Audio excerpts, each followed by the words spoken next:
السلام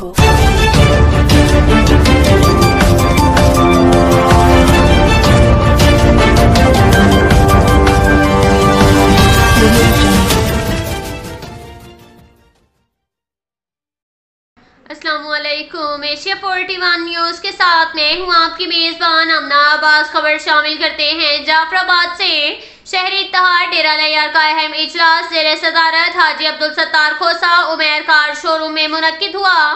اجلاس میں حالیہ بارشوں کے نتیجے میں شہر میں پانی کی نکاسی کے حوالے سے کیا گیا۔ اس موقع پر شہری صدر اتحاد ڈیرہ لیار کے صدر حاجی عبدالستار کھوسہ اور جنرل سیکریٹری میر کیسر خان چانڈیا، ڈاکٹر غلام سرور لاشاری، ایڈوکیٹ امیش کمار چمرانی نے میڈیا سے گفتگو کرتے ہوئے کہا کہ آج کے اجلاس میں جمع شدہ پانی کی نکاسی کے لیے تجاوزات تیار کی گئی ہیں اور ان تجاوزات کو ڈپٹی کمشنر جعفر آباد نجیب اللہ خان ترین اور میئر میونسپل کارپوریشن ڈیرہ لیار میر اسفند خان جمالی کو تحریری طور پر پیش کریں گے تاکہ شہر بھر سے بارش کے جمع شدہ پانی کی جلد نکاسی ممکن ہو سکے، کیونکہ شہر کی اکثر گلی محلوں اور ریلوے ٹریک میں پانی موجود ہے۔ پانی جمع ہونے سے شہریوں کو شدید مشکلات درپیش ہیں۔ ہماری کوشش ہے کہ ضلع انتظامیہ اور میئر ڈیرہ لیار کے ساتھ مل کر پانی کی نکاسی کو ممکن بنایا جا سکے۔ اس کے ساتھ ہی ایک اور خبر شامل کرتے ہیں ڈیرہ مراد جمالی سے۔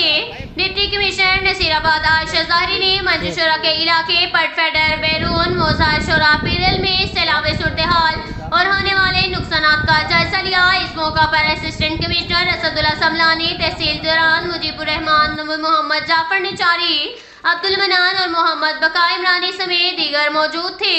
ڈپٹی کمشنر کو منجو شورا کے علاقہ مکین حاجی لال بخش منجو سیلابی صورتحال کے متعلق آگاہی فراہم کی۔